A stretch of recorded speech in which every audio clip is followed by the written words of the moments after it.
Hello दोस्तों, welcome back to YouTube channel of study Setu. दोस्तों, अगर अभी तक आपने चैनल को सब्सक्राइब नहीं किया है तो प्लीज़ जाके चैनल को सब्सक्राइब कीजिए, क्योंकि हम आपके लिए बहुत अच्छे अच्छे वीडियोस लेके आने वाले हैं स्टडी सेतु पे। दोस्तों, प्लीज़ ये वीडियो स्टार्ट करने से पहले आप चैनल को सब्सक्राइब करें, और आपके सब्सक्राइब करने पे हमको मोटिवेशन मिलता है कि हम आपके लिए और भी अच्छे अच्छे वीडियोज़ ऐसे ही लाते रहें। तो आइए स्टार्ट करते हैं। आज का topic supply under CGST act 2017। मेरा नाम युवराज सिंह परिहार। आइए स्टार्ट करते हैं आज का टॉपिक। दोस्तों, लास्ट वीडियो में हमने देखा था GST is a dual model. Dual model हमने इसलिए बोला था क्योंकि यहाँ सेंट्रल गवर्नमेंट भी एक्ट बनाती है एंड स्टेट गवर्नमेंट भी एक्ट बनाती है। मतलब सेंट्रल गवर्नमेंट भी जीएसटी चार्ज करती है एंड स्टेट गवर्नमेंट भी जीएसटी चार्ज करती है।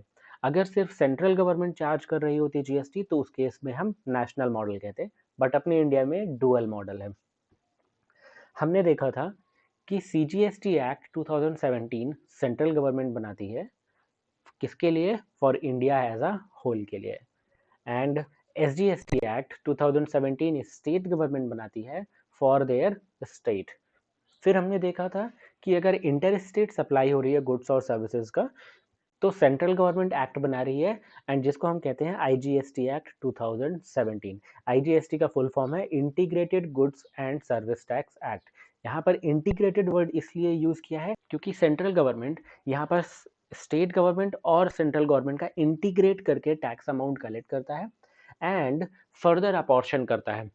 फिर हमने देखा था कि यूनियन टेरिटरी में कोई भी स्टेट गवर्नमेंट नहीं होती, इसलिए वहाँ सेंट्रल गवर्नमेंट एक्ट बनाएगी, और जिसको हम कहते हैं क्या? यूटीजीएसटी। यूटीजीएसटी एक्ट 2017, जिसका मतलब है union territory goods and service tax act 2017। But 3 union territories हमने देखी कि जहां खुद की स्टेट गवर्नमेंट है, जहां खुद का स्टेट लेजिस्लेचर है, इसलिए वहां यूटीजीएसटी एक्ट एप्लीकेबल नहीं होगा, वहां एसजीएसटी एक्ट एप्लीकेबल होगा जो वहां की गवर्नमेंट ने बनाया होगा। फिर हमने डेफिनेशन देखी थी, article 366 12A of the constitutional 101st amendment act 2016। दोस्तों, अगर आपने हमारा लास्ट वीडियो नहीं देखा है जिसमें हमने जीएसटी एक्सप्लेन किया था, तो आप वो लास्ट वीडियो जाके देख सकते हैं। मैं आपको डिस्क्रिप्शन पे लिंक प्रोवाइड कर दूंगा एंड आपको स्क्रीन पे भी लिंक आ जाएगी। हमने देखा था कि गुड्स एंड सर्विस टैक्स क्या है? एक टैक्स है, और टैक्स किस पे लगता है? सप्लाई पे। मतलब अगर गुड्स और सर्विसेज की सप्लाई हो रही है तो टैक्स लगाया जाएगा। ऐसा नहीं कि अगर सिर्फ गुड्स रखा हुआ है तो उस पर गवर्नमेंट टैक्स लगाएगी, वहाँ सप्लाई होना ज़रूरी है। मतलब टैक्सेबल इवेंट अगर बोला जाए तो क्या है यहाँ पर? सप्लाई है। Except for taxes on the supply of alcoholic liquor for human consumption. हमने देखा था कि अल्कोहलिक लिकर अगर ह्यूमन कंजम्पशन के लिए है तो उस पर जीएसटी एप्लीकेबल नहीं है। उसका रीज़न हमने लास्ट वीडियो में एक्सप्लेन किया था, तो आप लास्ट वीडियो में हमारा देख सकते हैं। फिर हमने देखा था कि क्यों जीएसटी ज़रूरी है, एंड फिर हमने देखा था जीएसटी के फीचर्स। ये सब कुछ मैंने लास्ट वीडियो में एक्सप्लेन कर दिया है।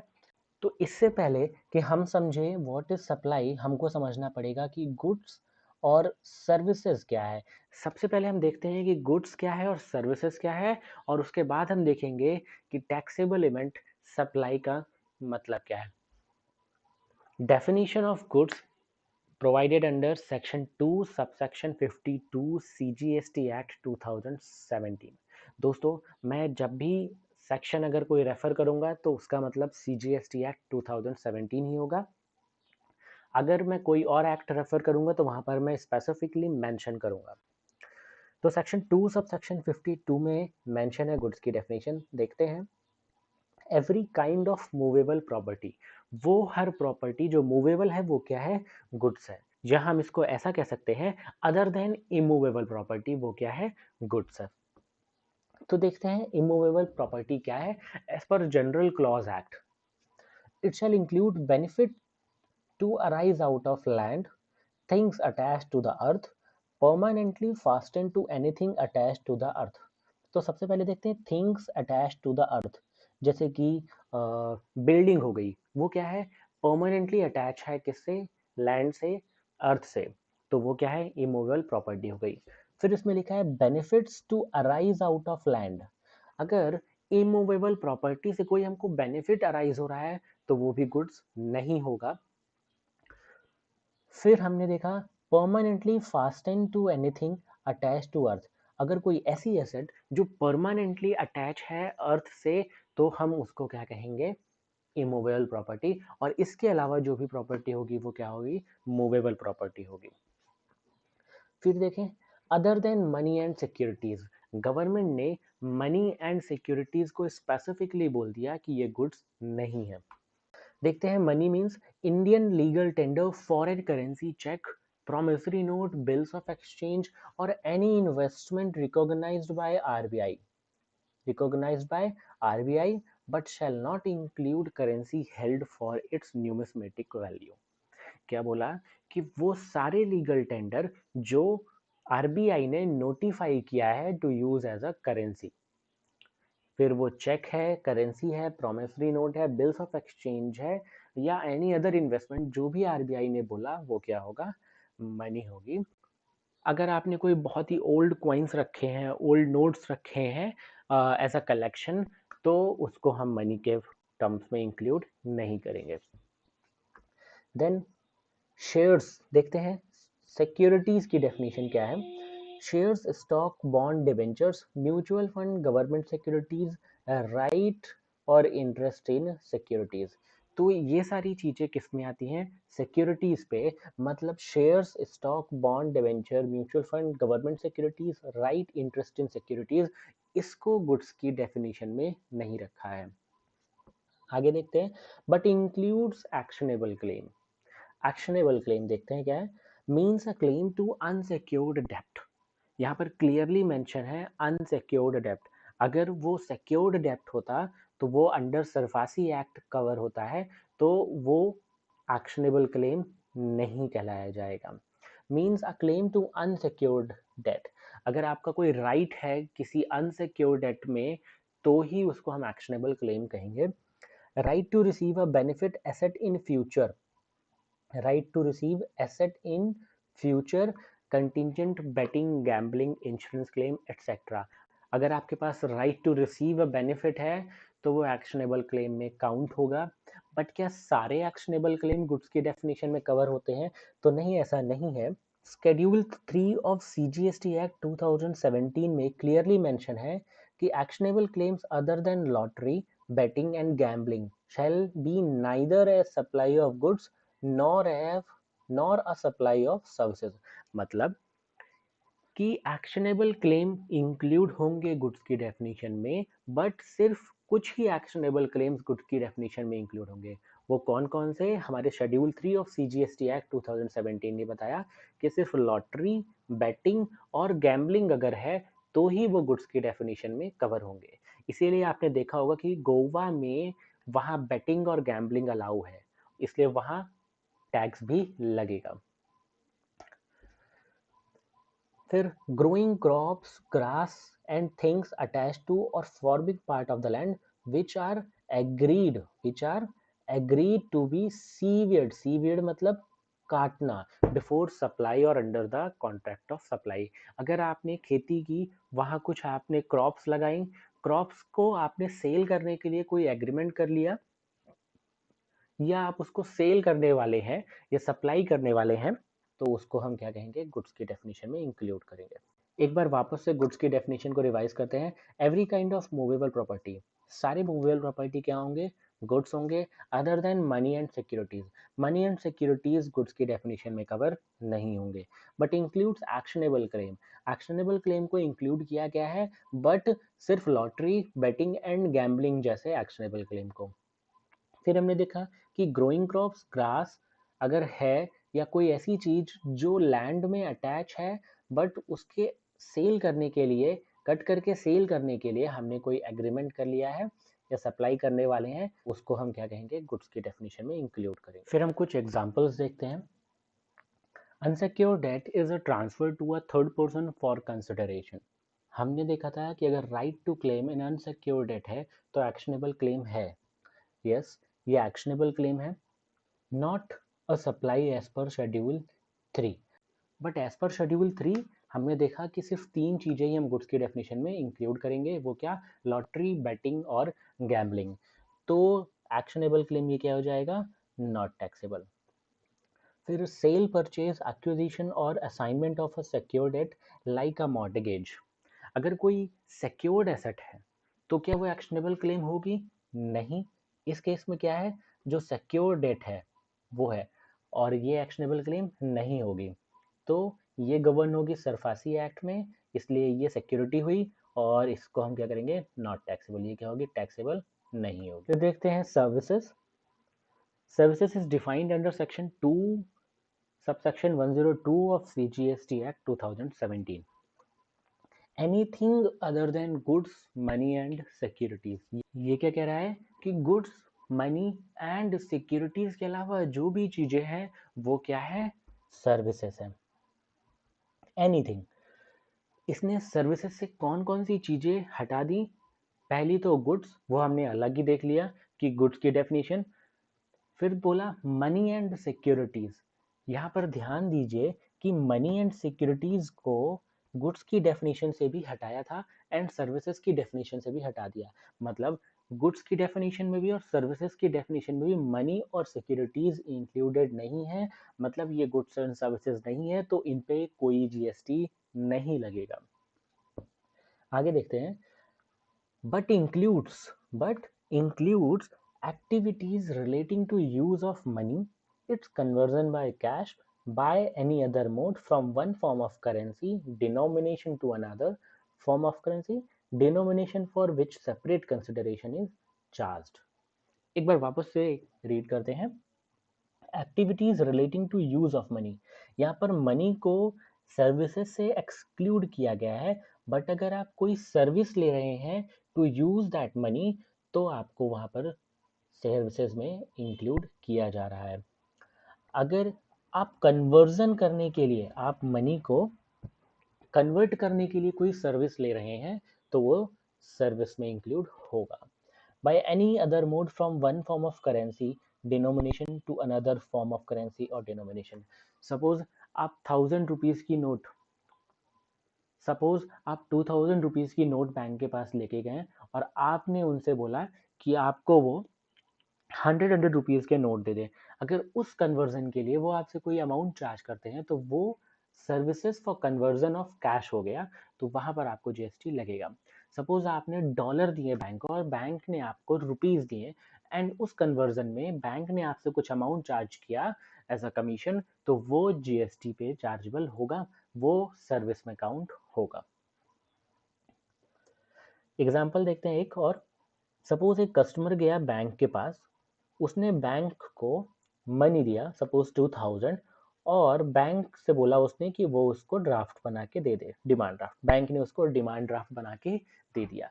तो एक तरीके का ये क्या हो गया, यहाँ पर कन्वर्जन हो गया।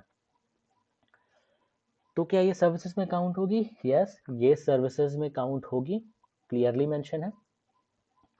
Explanation. Services includes facilitating arranging transaction in securities, example शेर खान, एंजल ब्रोकिंग एटसेट्रा। ये क्या कह रहा है, services includes facilitating arranging transaction in securities. यहाँ पर देखिए सिक्योरिटीज को इंक्लूड नहीं किया गया है, बट अगर आप सिक्योरिटीज पे ट्रांजैक्शन करने के लिए कोई सर्विस ले रहे हैं तो वो सर्विस में काउंट होगी।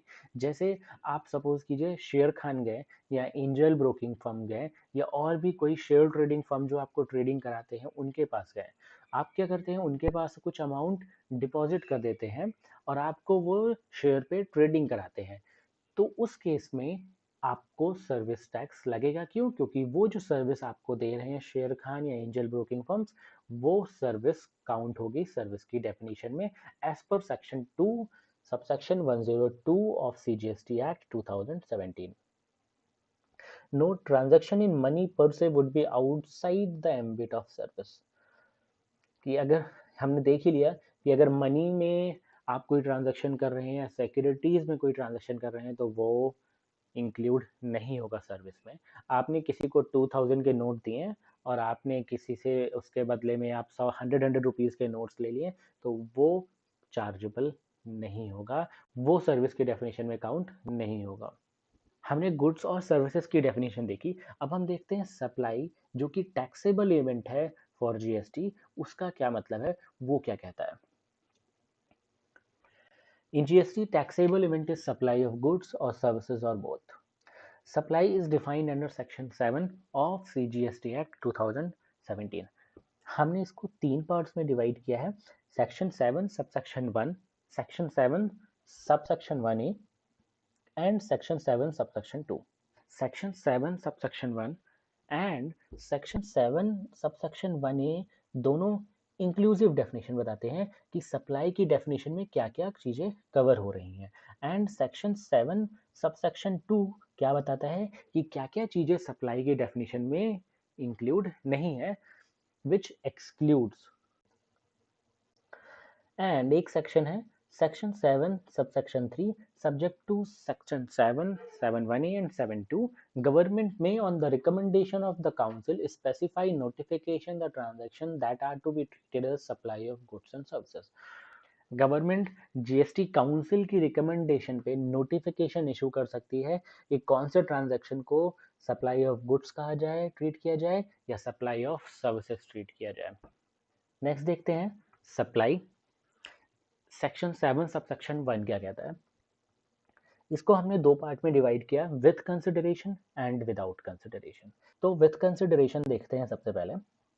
Supply includes all forms of supplies of goods और सर्विसेज और both by way of sale, transfer, barter exchange, licence, rental, lease और डिस्पोजल मेड और agreed to be made for consideration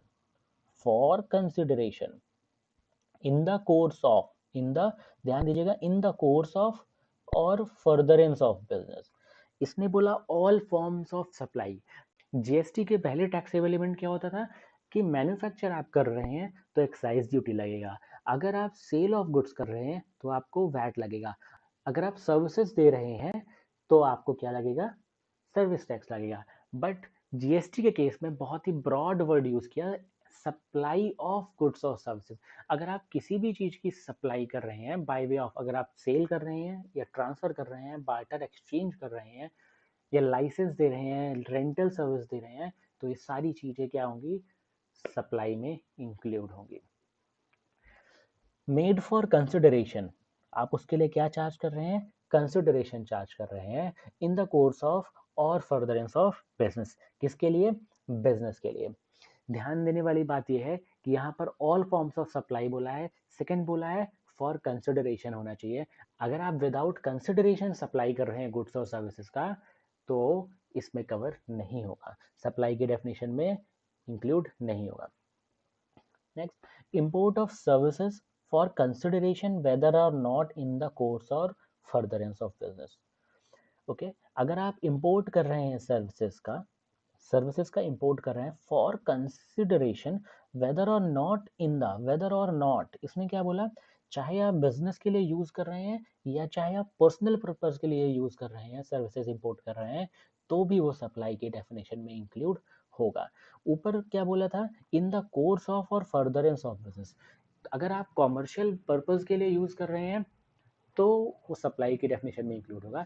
but अगर import of services है और आप वो personal purpose के लिए भी यूज़ कर रहे हैं और बिजनेस पर्पस के लिए भी यूज़ कर रहे हैं, दोनों में से किसी भी पर्पस के लिए इंपोर्ट कर रहे हैं, तो वो सप्लाई की डेफिनेशन में इंक्लूड होगा. देन सी पॉइंट कहता है the activities specified in schedule 1 made और agreed to be made with. Point C कहता है शेड्यूल 1 में कुछ एक्टिविटीज स्पेसिफाई की गई हैं, अगर वो आप एक्टिविटी विदाउट कंसिडरेशन भी परफॉर्म करते हो तो भी वो सप्लाई की डेफिनेशन में इंक्लूड होगी. तो देखते हैं शेड्यूल 1 में कौन कौन सी एक्टिविटीज दी हुई हैं. 4 supplies made without consideration will be treated as supply under section 7 of the CGST Act. भले ही आप ये चार सप्लाईज को विदाउट कंसिडरेशन भी दे रहे हैं, या विदाउट कंसिडरेशन भी दे रहे हैं, तो भी क्या होगा, ये सप्लाई के डेफिनेशन में इंक्लूड किया जाएगा. फर्स्ट देखें, permanent transfer of disposal of business asset. आपने कोई बिजनेस में एसेट परचेज की थी where input tax credit has been availed, जिसमें आपने इनपुट टैक्स क्रेडिट अवेल कर लिया है और आप उसको परमानेंट ट्रांसफर कर रहे हैं या आप डिस्पोज कर दे रहे हैं, तो वो टैक्सेबल इवेंट मीन सप्लाई में इंक्लूड होगा. अगर आप वो परमानेंट ट्रांसफर कर रहे हैं जिसपे आपने इनपुट टैक्स क्रेडिट नहीं लिया है, तो वो सप्लाई के डेफिनेशन में इंक्लूड नहीं होगा। Supply of goods or services or both between related person or between distinct person as specified in section 25 when made in the course or furtherance of business, provided that gifts not exceeding 50,000 rupees in value in financial year by an employer to an employee shall not be treated as supply of goods or services or both. अगर goods और services की supply हो रही है between related person या between distinct person, तो भी क्या होगा, सप्लाई की डेफिनेशन में इंक्लूड किया जाएगा। बट एक एक्सेप्शन है, अगर एम्प्लॉय अपने एम्प्लॉयर से कुछ रिसीव कर रहा है कोई बेनिफिट्स और अप टू ₹50,000 तक है, तो वो सप्लाई की डेफिनेशन में इंक्लूड नहीं होगा। बट अगर 50,000 से एक्सीड कर जाता है वो सप्लाई, तो क्या होगा, वो टैक्सेबल होगा, वो सप्लाई की डेफिनेशन में इंक्लूड भी होगा और टैक्सेबल भी होगा। Then supply of goods by principal to his agent, अगर प्रिंसिपल अपने एजेंट को गुड्स सप्लाई कर रहा है, to supply such goods on behalf of the principal, principal के बिहाफ पे आगे सप्लाई करने के लिए, तो वो क्या होगा, टैक्सेबल इवेंट होगा, मींस सप्लाई होगा। सेम वे अगर एजेंट सप्लाई कर रहा है किसको, प्रिंसिपल को, where the agent undertakes to receive such goods on behalf of the principal, जहाँ एजेंट क्या कर रहा है, प्रिंसिपल के बिहाफ पे गुड्स रिसीव किया एंड वो फर्दर प्रिंसिपल को सप्लाई कर रहा है, तो भी वो टैक्सेबल इवेंट होगा, मीन सप्लाई होगा और उस पर टैक्स लगेगा। देन एक import of services by a person from related person or from any of his other establishment outside India in the course or furtherance of business, अगर आप import कर रहे हैं सर्विसेज का अपने बिजनेस के लिए किसी भी रिलेटेड पर्सन से या कोई ऐसे रिलेटेड एस्टेब्लिशमेंट से, तो वो सप्लाई की डेफिनेशन में इंक्लूड होगा और क्या होगा, टैक्सेबल होगा। ये चार एक्टिविटीज अगर आप विदाउट कंसिडरेशन भी परफॉर्म करते हैं, तो क्या होगा, सप्लाई की डेफिनेशन में इंक्लूड होगा और टैक्सेबल होगा। नेक्स्ट देखते हैं supply, section 7 subsection 1A, section 7 subsection 2। Section 7(1)(a) कुछ खास नहीं कहता, ये कहता है कि जो भी एक्टिविटीज शेड्यूल 2 में डिफाइन है वो क्या होंगी, आइदर सप्लाई ऑफ गुड्स होंगी और सप्लाई ऑफ सर्विसेज होंगी। नेक्स्ट इंपॉर्टेंट है section 7 subsection 2, not with standing anything contained in section 7 subsection 1।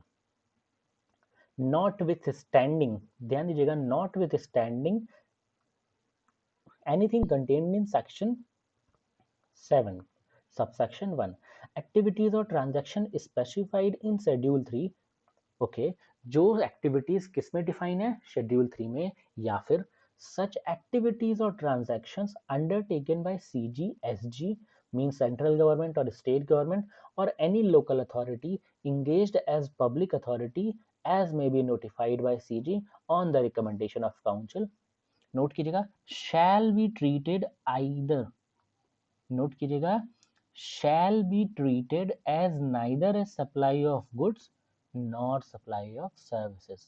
Mean section 7 subsection 2 ने क्या बोला कि ये दोनों एक्टिविटीज क्या होंगी, ना तो सप्लाई ऑफ गुड्स मानी जाएंगी ना तो सप्लाई ऑफ सर्विसेज मानी जाएंगी। कौन सी एक्टिविटीज, जो शेड्यूल 3 में डिफाइन है, एंड अगर कोई ऐसी एक्टिविटीज है ट्रांजैक्शन जो कौन परफॉर्म कर रहा है, central government, state government, local authority as a public authority engaged as a, जहां वो इंगेज है कैसे, एज अ पब्लिक अथॉरिटी, तो वो क्या होंगी, सप्लाई की डेफिनेशन में इंक्लूड नहीं की जाएंगी। नेक्स्ट देखते हैं शेड्यूल 3 में कौन कौन सी एक्टिविटीज बताई गई हैं जो ना तो सप्लाई ऑफ गुड्स है ना तो सप्लाई ऑफ सर्विसेज में कवर हो रहे हैं। देखते हैं, इन शॉर्ट हम इनको नेगेटिव लिस्ट भी कह सकते हैं, जिन पे टैक्स नहीं लगेगा, जिनको सप्लाई में काउंट नहीं किया जाएगा और ना तो उन पे कोई टैक्स लगेगा। Services by an employee to the employer in the course of और in relation to his employment, अगर कोई एम्प्लॉय अपने बॉस को, एम्प्लॉयर को सर्विस दे रहा है ड्यूरिंग हिज एम्प्लॉयमेंट, तो वो टैक्सेबल इवेंट नहीं होगा, वो सप्लाई की डेफिनेशन में कवर नहीं होगा। Next exception, gift not exceeding ₹50,000 in value in a financial year by an employer to an employee shall not be treated as supply of goods or services or both। हमने last point में देखा था कि अगर 50,000 के ऊपर कोई gift दे रहा है एम्प्लॉयर एम्प्लॉय को तो वो टैक्सेबल होगा, बट अगर गिफ्ट दे रहा है बट उसकी वैल्यू लेस देन 50,000 है, 50,000 या लेस देन 50,000 है, तो वो टैक्सेबल नहीं होगा। Services by any court or tribunal established under any law for the time being in force। अगर कोई कोर्ट या ट्रिब्यूनल सर्विस दे रहा है जो इस्टेब्लिश है अंडर एनी लॉ, तो वो क्या होगा, निगेटिव लिस्ट में कवर होगा, मतलब वो सप्लाई नहीं माना जाएगा। The functions performed by the members of parliament, members of state legislature, members of panchayat, members of municipalities and members of other local authorities। अगर मेंबर ऑफ पार्लियामेंट कोई function perform कर रहे हैं, या member of state legislature, panchayat, member of municipalities and members of other local authorities हमने देखा, वो कोई फंक्शन परफॉर्म कर रहे हैं तो वो नेगेटिव लिस्ट में कवर होंगे। हमने लास्ट में भी देख लिया था कि अगर कोई government, central government, state government, local authority transaction या एक्टिविटी परफॉर्म कर रहे हैं जहां वो as a public authority engaged है, तो वो भी क्या है, सप्लाई के डेफिनेशन में इंक्लूड नहीं होगा। फिर हम देखते हैं the duties perform by any person who holds any post in pursuance of the provision of the constitution in that capacity. अगर as per the provision of the constitution कोई पोजीशन होल्ड करता है as a member of parliament, member of state legislature, member of panchayat, member of municipalities and members of other local authorities, और अगर वो कोई duty perform करता है तो वो कवर नहीं होगा सप्लाई की डेफिनेशन में। Next, the duties performed by any person as a chairperson or a member of the director in a body established by the central government or state government or local authority and who is not deemed to and who is not deemed as an employee before the commencement of this clause। अगर कोई chairperson या member of director है किसी body का जो established by the central government है और state government या लोकल अथॉरिटी है, तो उसकी एक्टिविटीज को भी, उसकी ड्यूटीज को भी नेगेटिव लिस्ट में कवर किया गया है, मींस टैक्स नहीं लगेगा। देन फ्यूनरल ब्यूरियल, अगर सेरेमोटोरियम और mortuary including transportation of the deceased है तो नेगेटिव लिस्ट, उस पर कोई भी टैक्स नहीं लगेगा। फिर कुछ और भी सर्विसेज इंक्लूड किया गया है। सेल ऑफ लैंड, अगर सेल ऑफ बिल्डिंग है तो वो नेगेटिव लिस्ट में कवर किया गया है। एक्शनेबल क्लेम्स अदर देन जो लॉटरी बेटिंग गैम्बलिंग है वो भी नेगेटिव लिस्ट में कवर है, उन पर टैक्स नहीं लगेगा। Supply of goods from a place in non taxable territory to another place in the non taxable territory without such goods entering in into India. India के बाहर से ही कोई गुड्स ट्रांसफर किया गया किसी दूसरी कंट्री में, दोनों नॉन टैक्सेबल टेरिटरी, तो उस पर कोई इवेंट, उस पर कोई भी टैक्स नहीं लगेगा। देन अगर before clearance for home consumption goods का सप्लाई करते हैं किसी पर्सन को तो वो भी नेगेटिव लिस्ट में कवर है और टैक्स नहीं लगेगा। Then supply of goods by the consignee to any other person by the endorsement of documents of title to the goods after the goods have been dispatched from the port of origin outside India but before clearance for home consumption. Home consumption को clear करने से पहले अगर कोई goods का transfer हो रहा है या डॉक्यूमेंट्स ऑफ टाइटल ट्रांसफर किए जा रहे हैं तो वो भी टैक्सेबल नहीं होगा, वो भी सप्लाई की डेफिनेशन में इंक्लूड नहीं होगा। बट अगर after clearance of home consumption but अगर after clearance for home consumption कोई गुड्स का ट्रांसफर होता है टाइटल का, तो वो सप्लाई की डेफिनेशन में इंक्लूड किया जाएगा। ये कुछ 8 activities negative list mean schedule 3 में दी हुई हैं जिसको सप्लाई नहीं माना जाएगा, ना तो सप्लाई ऑफ गुड्स ना तो सप्लाई ऑफ सर्विसेज।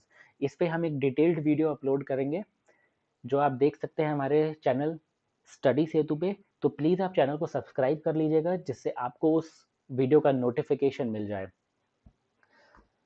तो आज हमने देखा कि गुड्स क्या है, सर्विसेज क्या है, एंड हमने देखा कि सप्लाई की डेफिनेशन में क्या क्या चीज़ें कवर हो रही हैं।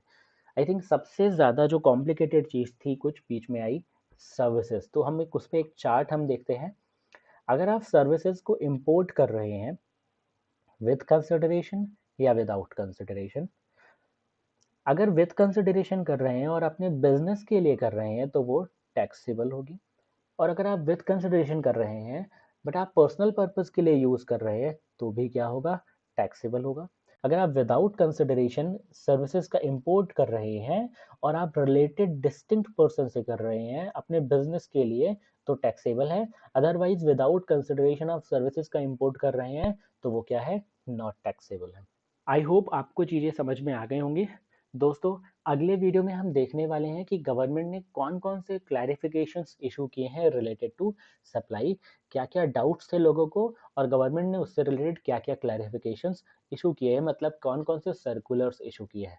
दोस्तों, कमेंट सेक्शन में बताइए कि आपको कौन-कौन से कन्फ्यूज़न है और हम देखेंगे कि उससे रिलेटेड कौन-सा सर्कुलर है, हम आपको वो नेक्स्ट वीडियो में एक्सप्लेन करेंगे।